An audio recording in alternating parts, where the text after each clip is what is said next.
Hi, bestie. So I was just reading this book, Total Rethink by David McCourt. It's really good so far. It's called Why Entrepreneurs Should Act Like Revolutionaries. I thought that was pretty interesting. um, I just read a part in it that got me thinking about a fantastic teacher I had when I was in middle school and then again in high school. David writes, I wasn't the most talented of players, but I worked harder than everyone else, which is pretty much how I see my whole life. I was probably the worst of the good players and the best of the average ones, and I made up all the difference by working my butt off. I never regretted the fact that I was not born with any great star talent in anything. I actually think that possessing a great talent can sometimes lead people to being less well-rounded individuals, simply because they concentrate on the thing that is their talent too early, to the exclusion of trying anything else. It made me think of my middle school and high school choir and band teacher. His name was Mr. Bowles. He was really awesome, like a bowl of soup, Mr. Bowles.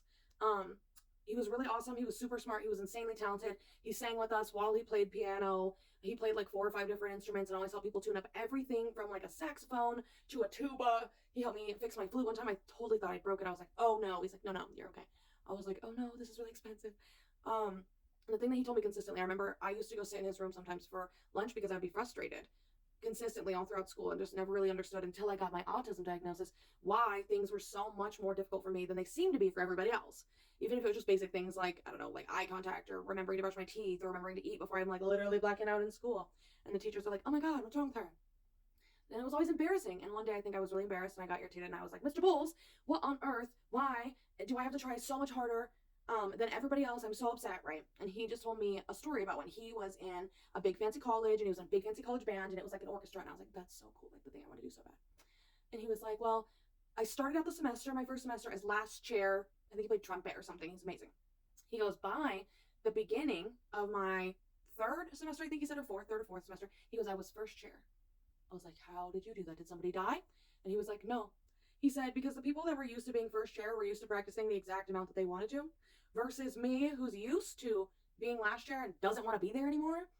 I will practice as much as I need to. I'll practice more than I need to get good at the thing that I actually want to be good at. And in my head, I was like, oh, I try so hard. I read so many books. I work out and stretch almost every single day. Well, I'm hypermobile, so now that I'm older, it makes sense because I like have to, or I'm in so much pain, it's crazy. But it's like a little kid, you just like bounce around in the morning because you're like energetic. And I would like I would start my morning with like a dance routine, like throw on a pop song and just like dance. Just a great way to move your body, especially when you have hypermobility because it's more like strength based rather than stretching. But yeah, I think about that sometimes. And if you're finding yourself working really hard, just know that some people out there are just talented and they don't work hard. So you got this. And I hope you have a great day, and I hope you drink your water and take your meds and remember that you're awesome and remember that you work hard, and as long as you work hard, you can get whatever you want. And have a good day to sweat out. See? So yes, have the best day.